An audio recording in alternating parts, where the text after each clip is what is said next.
After the divorce, I kept the $23 million house.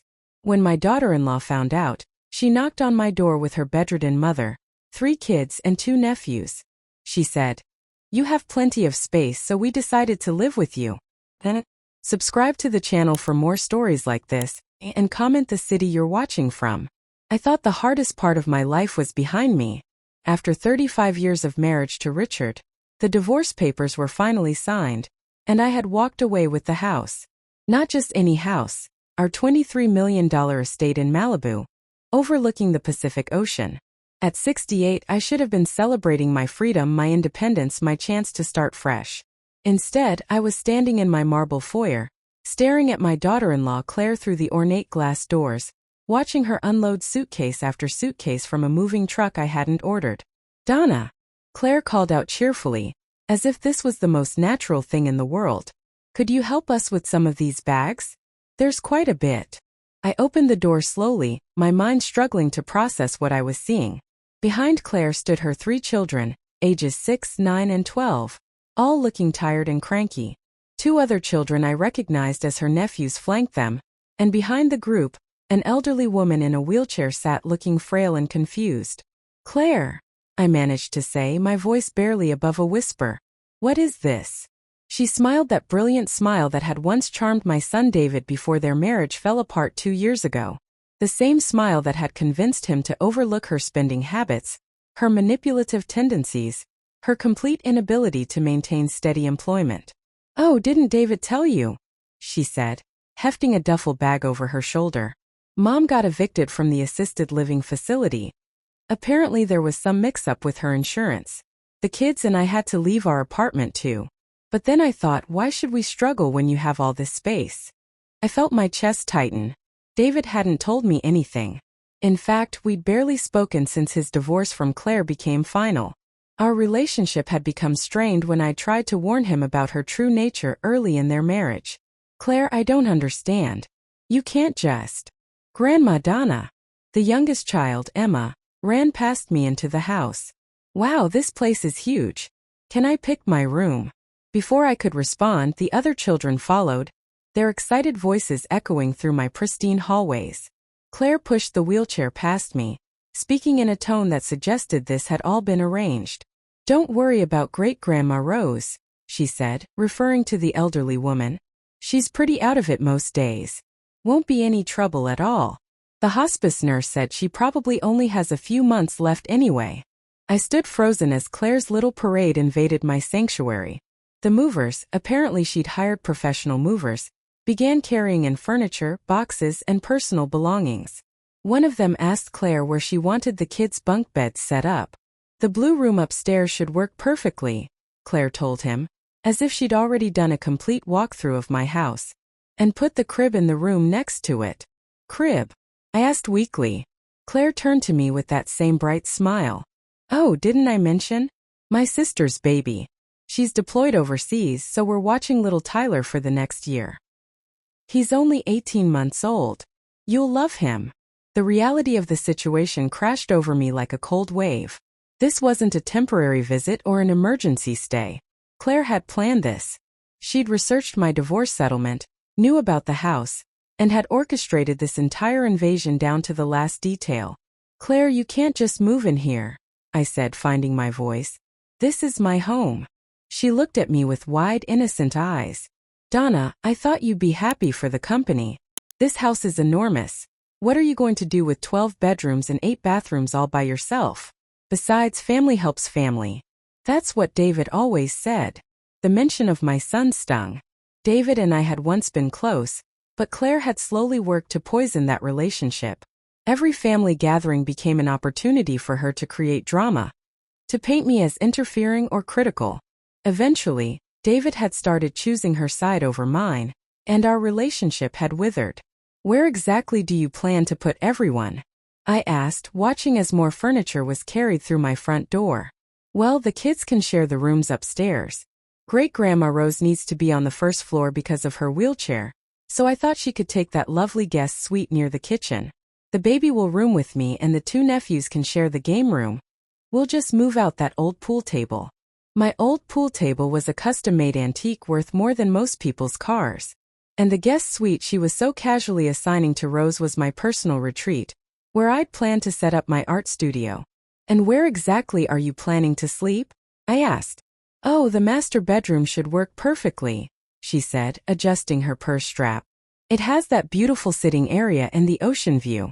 I think being near the water will be good for my stress levels." I felt my knees go weak. The master bedroom. My bedroom. The room I'd shared with Richard for decades. The room I was finally learning to see as mine alone. "Claire, that's my room." She laughed, a tinkling sound that felt like nails on a chalkboard. "Donna, you don't need all that space. There's a perfectly lovely bedroom down the hall, the one with the garden view. It'll be much cozier for you." As if in a nightmare, I watched the movers carry Claire's king-sized bed frame toward my staircase. This was really happening. In the span of 30 minutes, my peaceful new life had been completely upended. "Grandma Donna, where's the kitchen?" called out Marcus, the 9-year-old. "We're hungry." Claire clapped her hands together. "Oh, that reminds me. I hope you don't mind, but I took the liberty of grocery shopping for everyone. The delivery should be here within the hour. I got all the kids' favorites. You know how picky children can be." I felt dizzy. The walls of my own home seemed to be closing in around me. "I need to sit down," I whispered. "Of course you do," Claire said sympathetically. "This is a lot of excitement. Why don't you go rest in your new room while we get everything settled?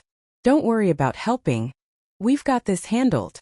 As I walked on unsteady legs toward what had been a guest room, I heard Claire already directing traffic, telling the movers where to put furniture, instructing the children about house rules she was apparently making up on the spot. "Now remember, kids," she called out. "Great-Grandma Donna is getting older, so we need to be patient with her. She might get confused sometimes, but that's why we're here to help take care of things." I stopped in the hallway, my blood running cold. Take care of things? I wasn't confused or incapable. I was a successful woman who just navigated a complex divorce and come out ahead. But Claire was already planting seeds, already creating a narrative that painted me as the one who needed help. From what should have been my master bedroom, I could hear Claire on the phone. "Yes, David, we're all moved in. Your mother seems a little overwhelmed, but I think having family around will be good for her. You know how big that house is. She really shouldn't be rattling around in there all alone." The first week felt like living in someone else's nightmare. I woke up each morning in what used to be the guest room, disoriented by the unfamiliar view of the garden instead of the ocean. The sounds were wrong too. Instead of the gentle rhythm of waves, I heard children arguing, television shows blaring, and Claire's voice constantly directing, correcting, and organizing. By day 3, she had rearranged my entire living room. "I hope you don't mind," Claire said when I came downstairs to find my antique furniture pushed against the walls and replaced with what she called kid-friendly pieces. But that glass coffee table was a safety hazard with little Tyler crawling around. And those silk cushions were just asking for stains. My grandmother's hand-carved coffee table, the one that had survived 3 generations, was now relegated to a corner, covered with what appeared to be children's artwork and juice boxes. The Persian rug that Richard and I had bought on our honeymoon in Istanbul was rolled up and leaning against the wall. "Where did all this furniture come from?" I asked, gesturing to the new sectional sofa that dominated the room. "Oh, I picked up a few things at that warehouse store," Claire said casually. "Much more practical for a family home. I put it on your credit card. I found it in that little dish by the front door. I figured you wouldn't mind since we're all living together now." The credit card. I'd left it there for the housekeeper to use for household supplies. The thought of Claire making major purchases without asking made my hands shake. "How much did you spend?" Claire waved her hand dismissively. "Oh, don't worry about that now. I kept all the receipts. We can go over the finances later when you're feeling more settled." Finances? This wasn't a business partnership.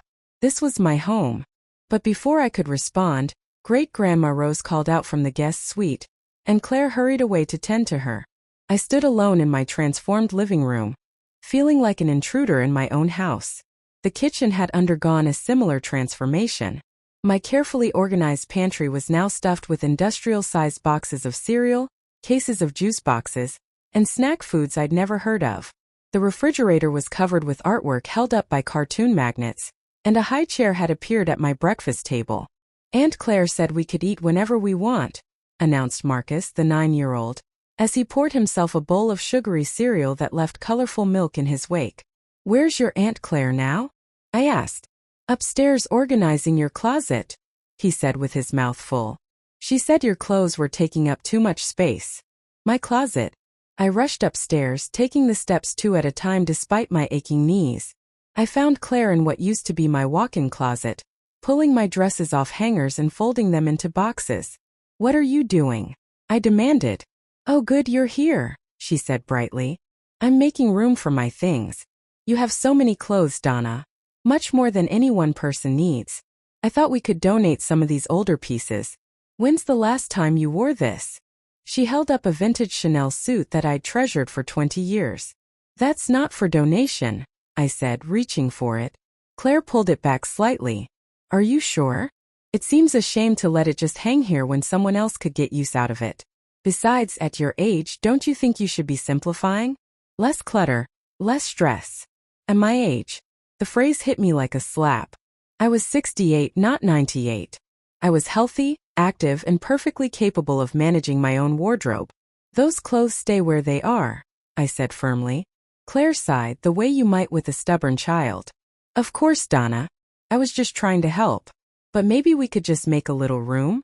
I did bring quite a few things, and sharing a closet is part of living together.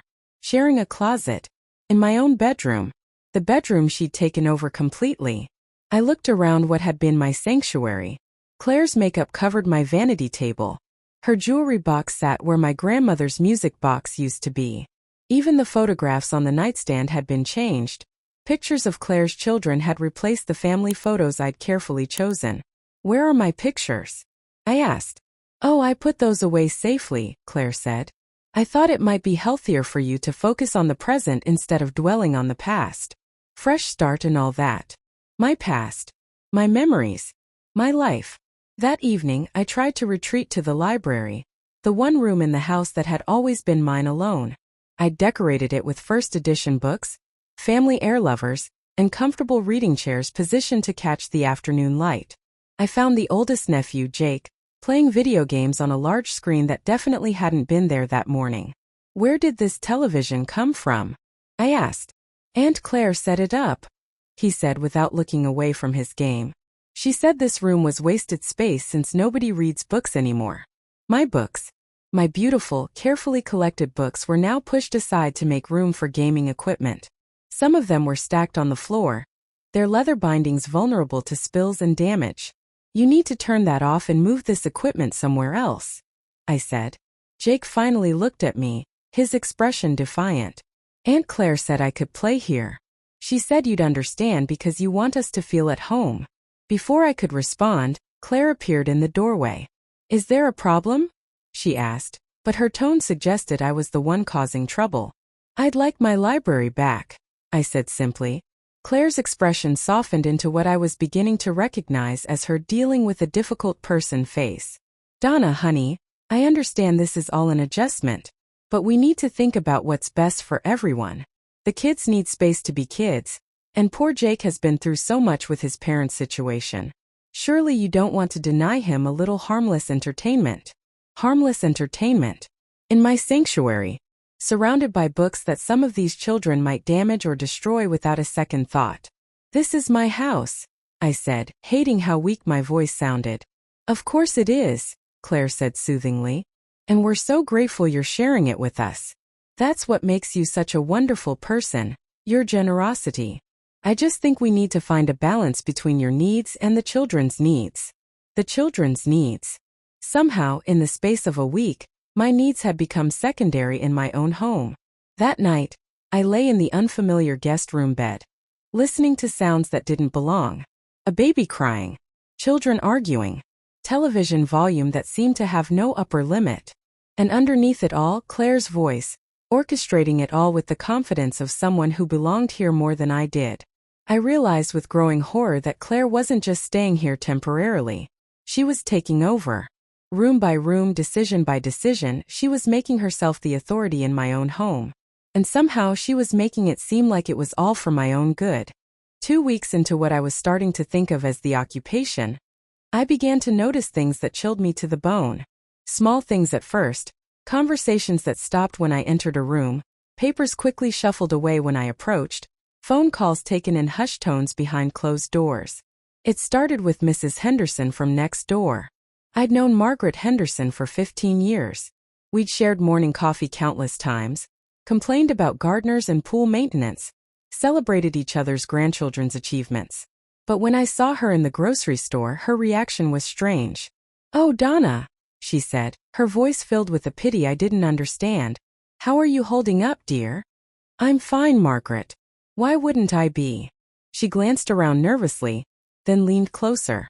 "Well, Claire mentioned that you've been having some difficulties, memory issues. She said that's why she moved in, to help take care of things." My blood went cold. "What exactly did Claire tell you?" Margaret looked uncomfortable. "Just that you've been getting confused lately, forgetting to pay bills, leaving the stove on, that sort of thing. She seemed so worried about you living alone in that big house." I had never forgotten to pay a bill in my life. I hadn't used the stove since Claire arrived because she claimed the kitchen for her own use. But here was my neighbor of 15 years looking at me like I was a fragile, confused old woman who couldn't be trusted with basic tasks. "Margaret, that's not true. I'm not having any memory problems." But I could see in her eyes that she didn't quite believe me. Claire had gotten there first, planted the seeds of doubt, and now even my oldest neighbor saw me differently. That afternoon I decided to check my mail. Something I'd been letting slide since Claire's arrival had thrown my routine into chaos. What I found in my mailbox made my hands tremble. Mixed in with the usual bills and catalogs was a letter from something called Elder Care Solutions. I opened it with growing dread. "Dear Miss Foster," it read. "Thank you for your inquiry about our comprehensive senior care services. As discussed, we understand your family's concerns about your ability to maintain independent living in your current residence. We've scheduled a preliminary assessment for next Tuesday at 2 p.m. Our specialist will evaluate your cognitive function and daily living capabilities to determine what level of care might be appropriate." I had never contacted Elder Care Solutions. I had never scheduled any assessment, but somehow an appointment had been made in my name. My hands shaking, I searched through the rest of the mail.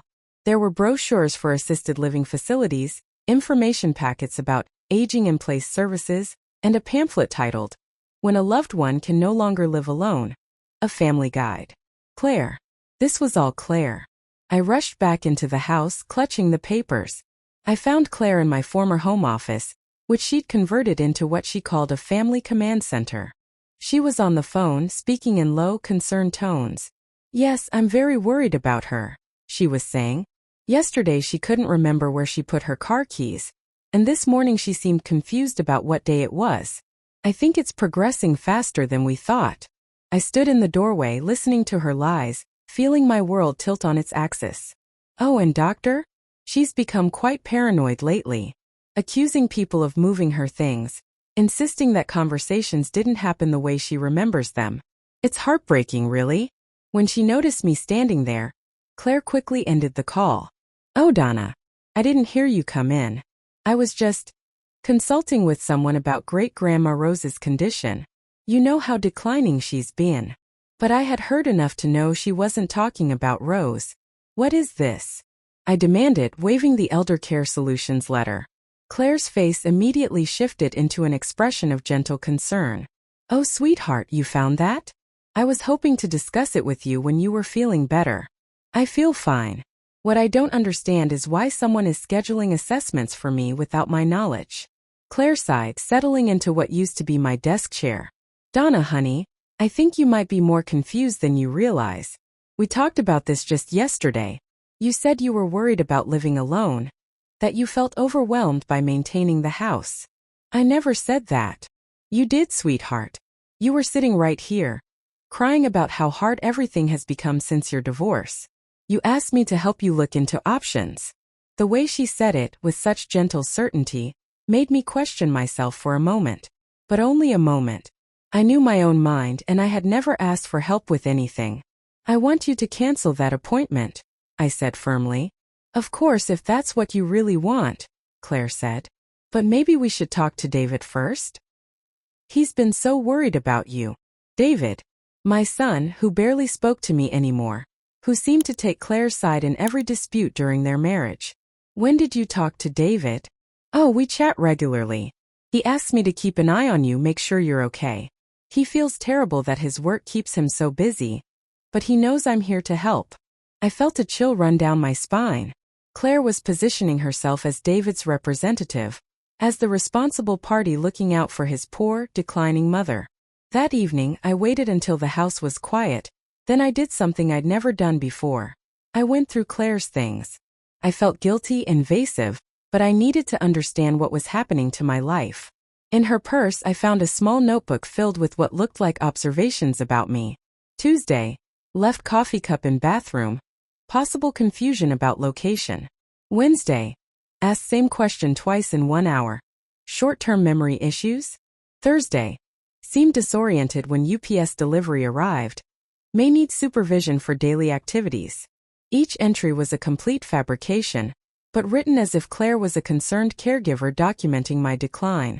Worse still, I found copies of my financial documents, bank statements, investment portfolios, insurance policies, information Claire had no right to possess. In the margins, she'd made notes. Primary residence valued at $23 million. Investment portfolio approximately $4.5 million. No current will on file. No current will. The words jumped out at me. Claire had been researching my estate, my assets, my legal vulnerabilities. At the bottom of the notebook, I found what looked like a timeline. Phase 1. Establish residence and credibility complete. Phase 2.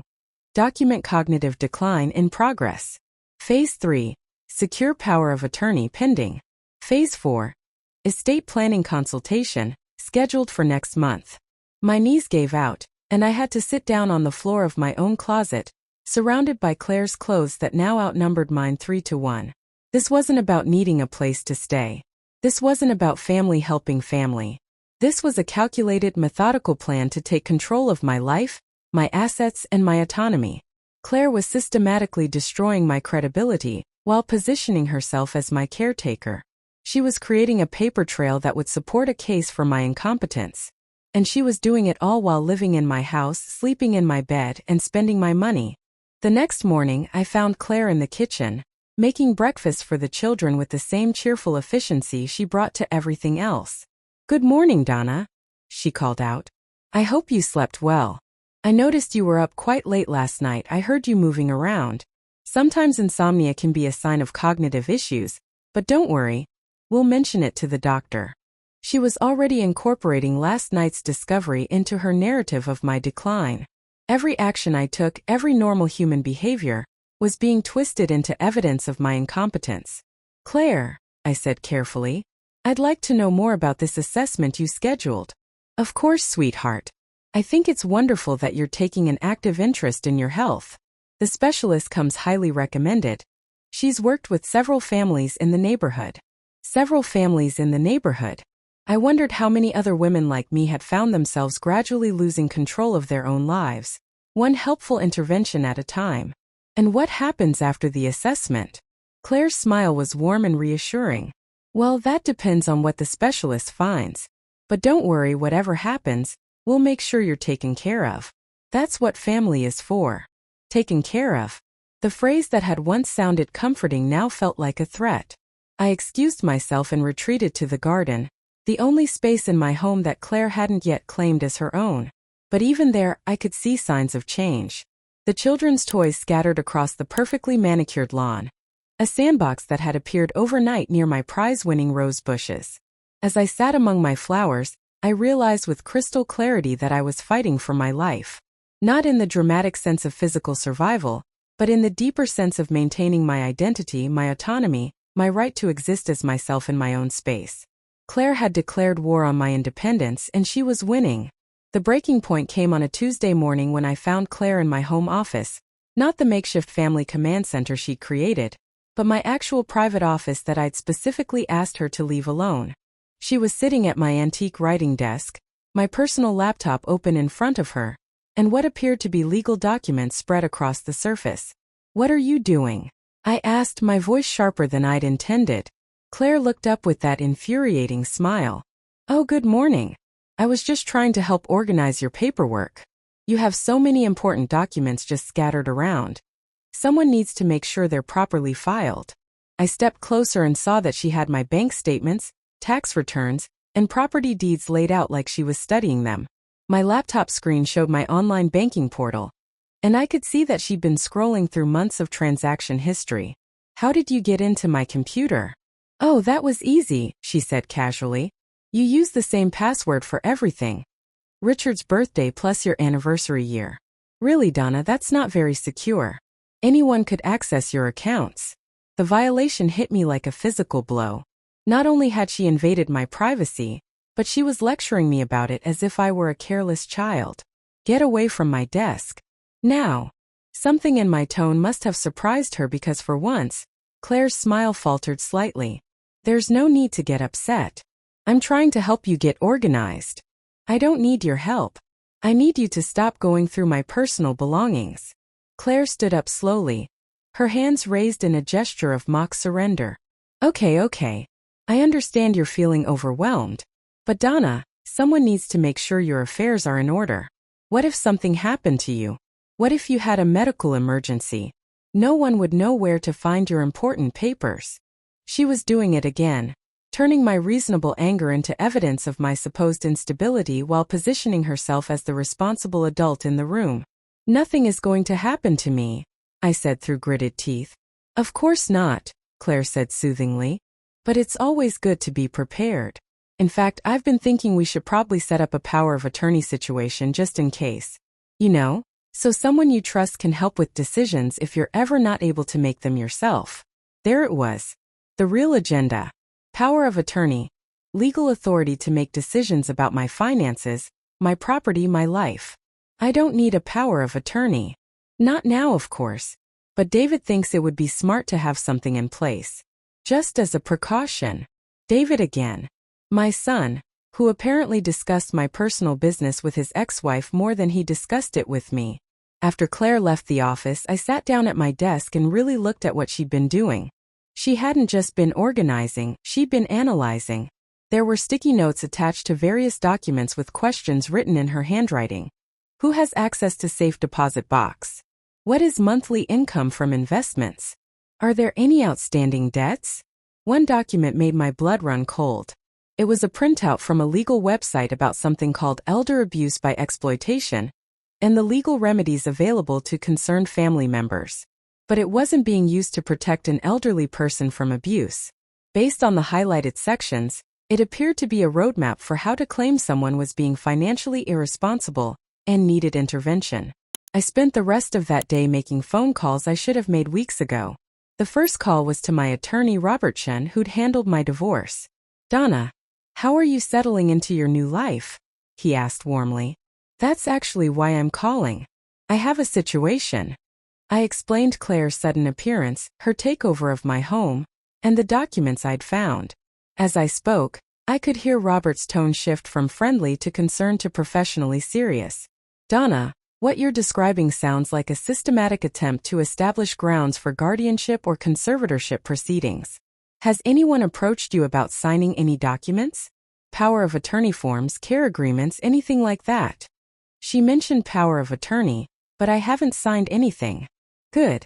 Don't sign anything without bringing it to me first. And I think we need to meet as soon as possible to discuss protective measures. My second call was to my bank. I spoke to Patricia Williams, the personal banker who'd helped me navigate the financial aspects of my divorce. Mrs. Foster, I'm glad you called. I was actually going to reach out to you this week. Why? Well, we've had some inquiries about your accounts. Someone claiming to be your caregiver called asking about your account balances and whether you'd given anyone else signing authority. My hand started shaking. What did you tell them? Nothing, of course. We can't release that information without proper documentation. But Mrs. Foster, whoever called seemed to know quite a bit about your financial situation. They mentioned specific account numbers and recent transaction amounts. Information that Claire had gotten from going through my personal papers and computer. I need to change all my passwords and add additional security to my accounts, I said. Absolutely. Can you come in this afternoon? My third call was the hardest. I dialed David's number, knowing I needed to hear directly from him about his conversations with Claire. Mom? Is everything okay? He sounded distracted, probably busy with work. David, I need to ask you about something. Have you been talking to Claire about me? There was a pause. She's mentioned that she's staying with you for a while. I think it's great that you have company. What exactly has she told you? Another pause, longer this time. Mom, are you feeling all right? You sound upset. I'm upset because Claire has told me that you asked her to keep an eye on me, that you're worried about my ability to live independently. Well, David's voice became uncomfortable. Claire did mention that you seem to be struggling a bit since the divorce. She said you've been forgetful, that you seemed overwhelmed by maintaining the house. David, none of that is true. Mom, I'm not saying you're incompetent or anything, but you are 68, you're living alone in a huge house, and you just went through a major life change.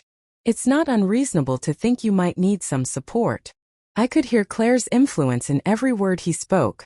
She'd carefully crafted a narrative that sounded reasonable, caring, and just concerned enough to make my son doubt my capabilities without seeming malicious. Has Claire suggested any specific actions I should take? She mentioned that it might be good for you to have some help with managing things. Maybe someone to assist with finances or household decisions.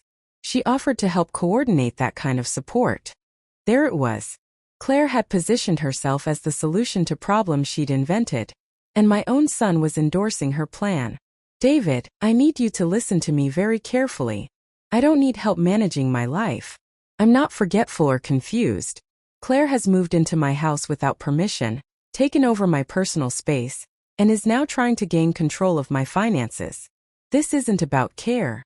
This is about control. Mom, that sounds a little paranoid. Paranoid. The word Claire had used in her phone conversation. The word that would discredit anything I said going forward. I'm not paranoid, David. I'm being manipulated, and Claire is using your concern for me as a weapon against my independence. Look, Mom. Maybe you and Claire just need to work out some boundaries. I'm sure she doesn't mean any harm. After I hung up, I sat in my office for a long time, staring at the documents Claire had been studying. My son didn't believe me. My neighbors thought I was declining. Claire had created such a convincing facade of concern that even the people who should have been protecting me were enablers in her scheme. That evening, I did something I hadn't done since high school. I started keeping a detailed journal. I wrote down every conversation, every incident, every time Claire contradicted reality or made decisions about my life without consulting me. I documented the financial documents she'd accessed, the appointments she'd made without my knowledge, the lies she'd told to my neighbors and my son. If Claire was building a case against my competence, I would build a case against her credibility.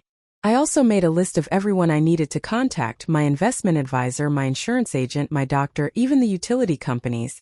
I would make sure every important account and service provider knew that only I had authority over my affairs, and that anyone claiming otherwise should be viewed with suspicion.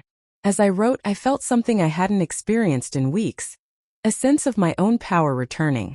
For too long, I'd been reacting to Claire's moves, defending against her attacks, trying to accommodate her impossible demands. It was time to stop playing defense and start playing offense. Claire had made one crucial mistake in her campaign against me. She'd underestimated who she was dealing with. I wasn't just some lonely, vulnerable widow she could manipulate and exploit. I was a woman who'd survived 35 years of marriage to a difficult man, navigated a complex divorce, and come out financially independent. I'd raised a son, built a life, and maintained my dignity through challenges that would have broken weaker people. Claire had picked the wrong target, and she was about to find out exactly what I was capable of when someone threatened everything I'd worked to build. My counteroffensive began at 6 a.m. on a Thursday, while Claire and her circus were still asleep. I'd learned over the past 3 weeks that she was not an early riser, preferring to sleep until 8 or 9 while the children fended for themselves with cereal and cartoons. This gave me precious hours to work undisturbed. I started with a phone call to my friend Margaret Thompson, a retired private investigator who owed me a favor from when I'd helped her daughter through her own messy divorce. Donna, Margaret's crisp voice came through the phone. I was wondering when you'd call. You've heard about my situation? Honey, half the neighborhood has heard about your situation. That daughter-in-law of yours has been quite the busy bee, spreading her version of events to anyone who'll listen. My stomach clenched. What exactly is she saying? Oh, the usual sad story. Poor elderly woman declining mental capacity, family stepping in to help. Very touching, very convincing. But I've seen enough cases like this to recognize the pattern. Pattern. Elder abuse through isolation and manipulation. It's more common than people think, especially when there's significant money involved. The perpetrator moves in under the guise of helping, gradually takes control, then uses the victim's supposed incompetence to justify their actions. Hearing my situation described in clinical terms was both validating and terrifying. Margaret, I need help documenting what she's really doing. Already on it. I've been keeping an eye on things since I heard she'd moved in. Give me another week, and I'll have enough evidence to support whatever legal action you want to take. My next call was to Robert Chun, my attorney, who'd agreed to meet me at his office that morning. Donna, I've done some research since we spoke yesterday, he said, gesturing for me to sit down. Your instincts about Claire's intentions appear to be correct. I contacted a colleague who specializes in elder law, and she confirmed that what you're describing follows a very specific playbook. He spread several documents across his desk. These are guardianship and conservatorship filings from similar cases. The pattern is always the same. Establish residence with the target, document supposed incompetence, isolate them from other family members and support systems, then petition the court for legal authority. How successful are these attempts? Robert's expression was grim. More successful than they should be. Courts tend to err on the side of caution when it comes to protecting elderly individuals, even when the protection is unwanted. What can we do to prevent it? Several things. First, we're going to create an ironclad advance directive that specifically names you as the sole decision-maker for your affairs and explicitly excludes Claire from any authority. Second, we'll document your current mental capacity with professional evaluations. Third, we'll establish a paper trail showing that you're fully capable of managing your own life. He handed me a thick folder. I've also prepared these documents. A formal notice that Claire is trespassing on your property, a cease and desist letter regarding her unauthorized access to your financial information, and a restraining order request if we need to escalate. Will this be enough to get her out of my house? It's a start. But Donna, you need to understand. Claire has been building her case for weeks. She's told neighbors, medical professionals, and even your son that you're incompetent. Undoing that narrative will take time and evidence. Then let's start building that evidence. That afternoon, I had my first appointment with Dr. Sarah Martinez, a geriatrician who specialized in cognitive assessments. I'd specifically requested someone who had no prior relationship with Claire or anyone she might have contacted. Mrs. Foster, Dr. Martinez said warmly, I understand you're here for a comprehensive evaluation? Yes. I want documented proof of my mental competency. Someone has been questioning my cognitive abilities, and I need professional verification that those questions are unfounded. Dr. Martinez spent 2 hours putting me through a battery of tests, memory assessments, problem-solving exercises, financial management scenarios, and detailed questions about my daily life and decision-making processes. Mrs. Foster, she said when we finished, I want to be very clear about my findings. Your cognitive function is not just normal for your age, it's above average. Your memory is sharp, your reasoning skills are excellent, and you demonstrate clear understanding of complex financial and personal matters. Will you put that in writing? Absolutely.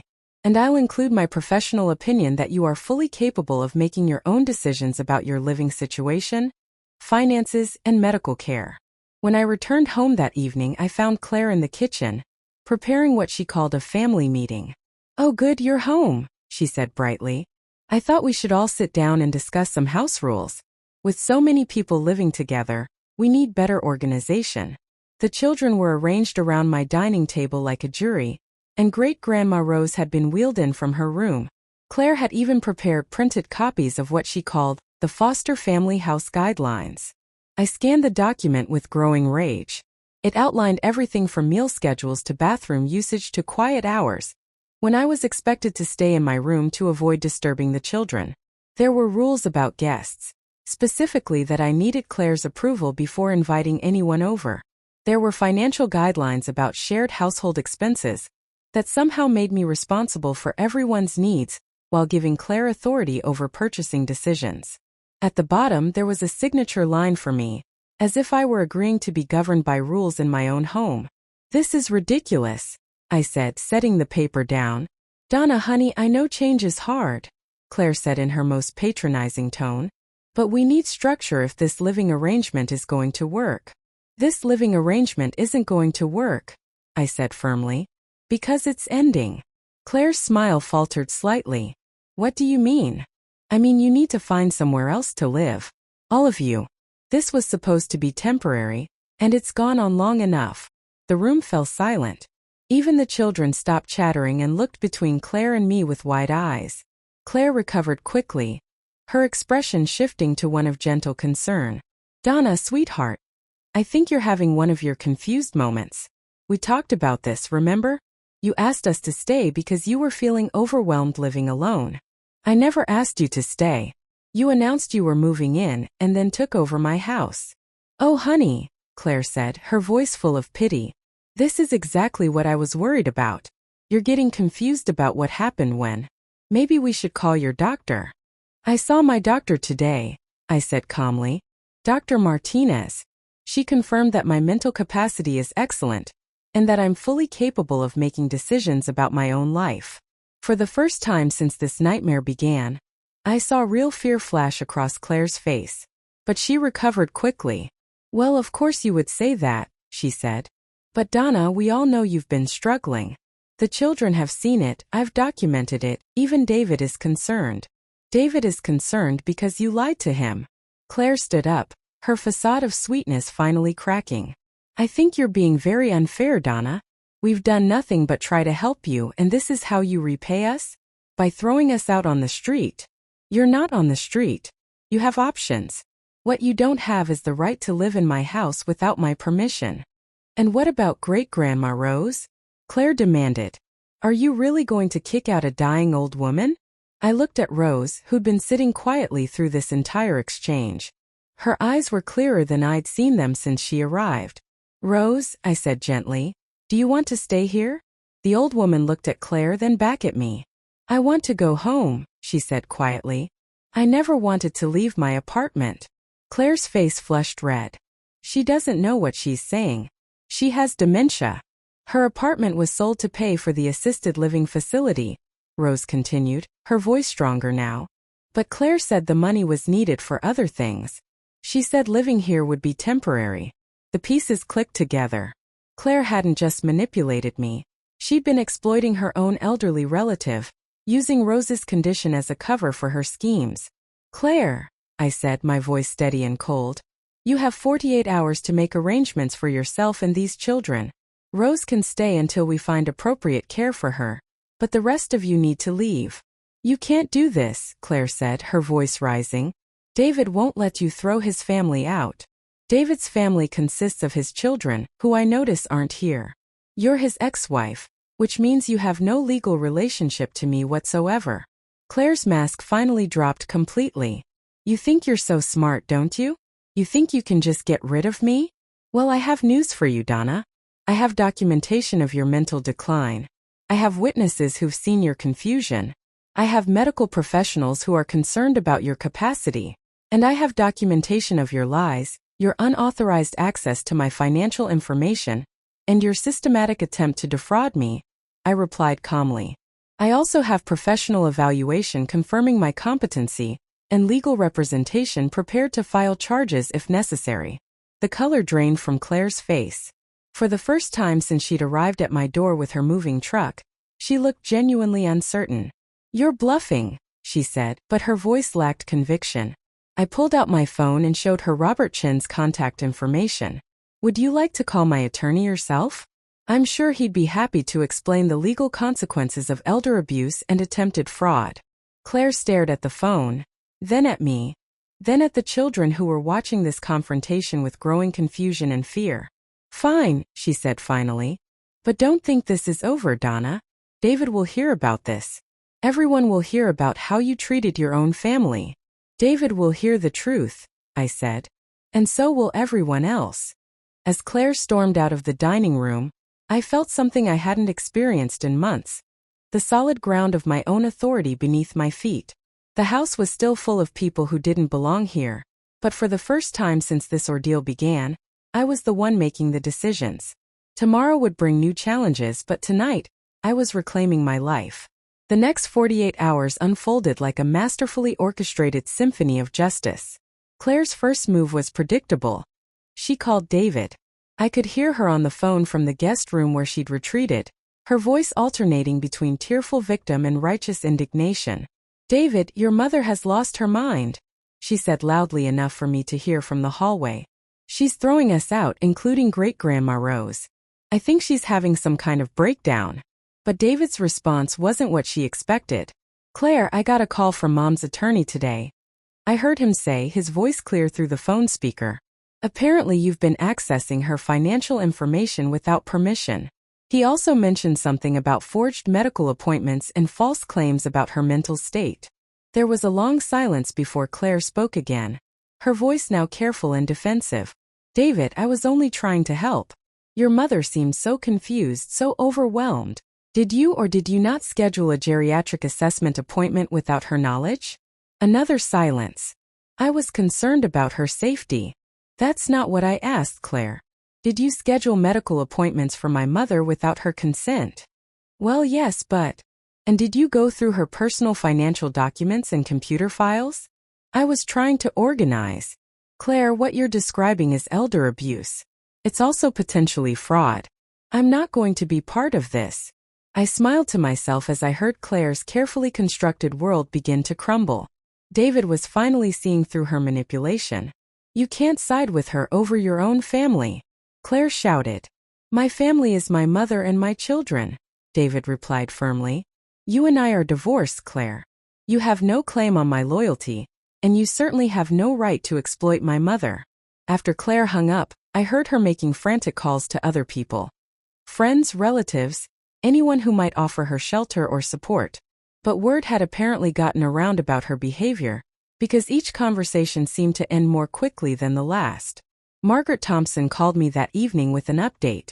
"Donna, you're going to love this," she said, barely containing her amusement. "I did some digging into Claire's background, and it turns out you're not her first target." "What do you mean?" "Remember her aunt in Sacramento? The one who supposedly died and left Claire some money? Well, Aunt Beverly is very much alive, and she has quite a story to tell about Claire moving in to help, and then trying to get power of attorney over her finances." My blood chilled. What happened? Beverly was luckier than most. Her son is a lawyer, and he spotted the red flags early. They managed to get Claire out before she could do serious damage, but not before she'd run up thousands of dollars in credit card debt in Beverly's name. Are there others? At least 2 more that I've identified so far. Claire seems to specialize in targeting older women who've recently been through major life changes, divorce, widowhood, health scares. She moves in under the pretense of helping, then systematically undermines their independence while positioning herself as their caretaker. So this was all planned from the beginning. Oh, absolutely. She probably started researching you the moment she heard about your divorce settlement. The timing of her eviction notice and sudden homelessness? I'd bet money those were carefully orchestrated to coincide with when you'd be most vulnerable. The next morning, Claire made one last desperate attempt to regain control. I found her in the kitchen at dawn, speaking quietly on the phone with someone she kept calling Dr. Williams. "Yes, I'm very concerned about her mental state," she was saying. "She's become paranoid, aggressive, and she's making decisions that don't make sense. I think she needs immediate evaluation." I stepped into the kitchen, and Claire quickly turned away, lowering her voice. "I'll have to call you back," she said, ending the conversation. "Who was that?" I asked calmly. "Just someone who's concerned about your welfare," Claire said, trying to regain her confident demeanor. "Dr. Williams, by any chance? The geriatrician you scheduled an appointment with without my knowledge?" Claire's face went pale. "How did you?" "I called Dr. Williams yesterday and had a very interesting conversation with her. It seems someone claiming to be my daughter called her office described symptoms I've never exhibited, and requested an emergency evaluation for dementia. Claire opened her mouth to speak, but I held up my hand. Dr. Williams was very concerned when I told her that I'd never authorized anyone to contact her on my behalf, and that the symptoms described were completely fabricated. She's agreed to document this attempted fraud for my attorney. The fight went out of Claire completely. She slumped against the kitchen counter, looking older and more tired than I'd ever seen her. "You don't understand," she said weakly. "I have nowhere else to go. The kids need stability. The kids need honest parenting and a stable home environment," I replied. "Neither of which you can provide through fraud and manipulation. What am I supposed to do?" For a moment, I almost felt sorry for her. Almost. You're supposed to take responsibility for your own life instead of trying to steal someone else's. That afternoon, a moving truck arrived, much smaller than the one that had brought Claire's invasion force. I watched from my office window as Claire directed the loading of her belongings, her shoulders slumped in defeat. The children seemed confused but not particularly upset. I suspected they'd been through this kind of upheaval before, moving from one temporary situation to another as Claire burned through her welcome at each stop. Great-Grandma Rose was a different matter. I'd spent the morning making calls and had found her a place in an excellent assisted living facility, one that specialized in memory care and had an opening immediately. More importantly, it was a facility that Rose remembered and liked from a previous visit. "You're really going to take care of this?" Rose asked me as we waited for the transport van. "I'm going to make sure you're somewhere safe and comfortable," I assured her. "Somewhere Claire can't use you as a prop in her schemes." Rose nodded slowly. "She's not a bad girl," she said. "Just lost. But that doesn't mean she should be allowed to hurt people." As the afternoon wore on, my house gradually emptied of unwanted occupants. The children's toys disappeared from my garden. The inappropriate furniture was loaded onto the truck. My Persian rug was unrolled and returned to its rightful place. Claire's final act was to corner me in the hallway as the movers finished loading the last of her belongings. "This isn't over, Donna," she said, her voice low and threatening. "You think you've won, but you have no idea what you're dealing with. I'll make sure everyone knows what kind of person you really are." I looked at her calmly. "Claire, I have documented evidence of everything you've done. I have witnesses to your lies and professional verification of your attempted fraud. If you continue to harass me or spread false information about me, my attorney will file charges." "You can't prove anything." "Actually, I can. Margaret Thompson has been documenting your activities for weeks. Dr. Martinez has confirmed my mental competency. My bank has records of your unauthorized inquiries about my accounts. Robert Chen has copies of the forged medical appointments and elder care consultations you made without my knowledge." I stepped closer, lowering my voice. "But more than that, Claire, I have the testimony of your previous victims. Beverly, Eleanor, and Ruth, all the other women you've targeted with this same scheme. They're all willing to testify about your pattern of elder abuse." The color drained completely from Claire's face. She'd been so focused on her current scheme that she hadn't considered that her past victims might compare notes. "You're bluffing," she whispered. But there was no conviction in her voice. "Try me," I said simply. Claire stared at me for a long moment, then turned and walked away without another word. I watched through my front window as she climbed into her car and drove away, following the moving truck down my driveway and out of my life. The silence that followed was profound. For the first time in weeks, my house was truly mine again. I walked through each room slowly, taking inventory of what needed to be restored.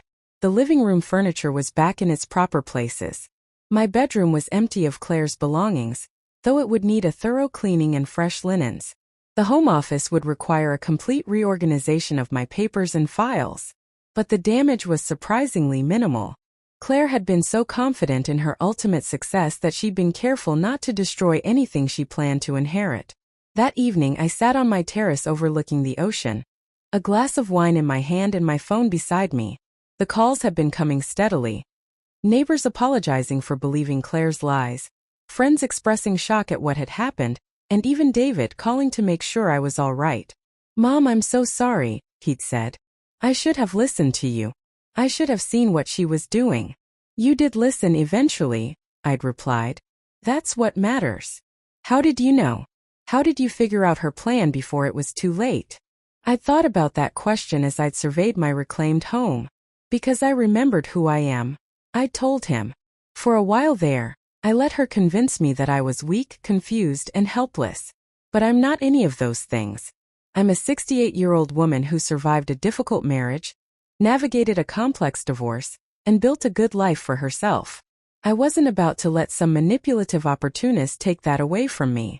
Now, as I sat watching the sun set over the Pacific, I felt something I hadn't experienced in years: complete peace. Not just the absence of conflict, but the deep satisfaction that comes from standing up for yourself and winning. My phone buzzed with a text from Margaret Thompson. Heard through the grapevine that Claire tried to pull the same stunt on a widow in Pasadena last week. The woman called police immediately. Apparently, word is getting around about her methods. I smiled, sipping my wine. Claire would find it much harder to victimize other women now that her pattern was becoming known. Sometimes justice wasn't just about protecting yourself, it was about protecting the next person in line. As the last light faded from the sky, I made a mental list of everything I wanted to do with my freedom. Travel plans I'd put on hold. Friends I'd lost touch with during my marriage. Hobbies I'd abandoned to keep peace in my household. At 68, I was finally free to live entirely for myself. And after everything I'd been through, first with Richard, then with Claire, I'd earned every moment of that freedom. The house was quiet now, but it was the good kind of quiet.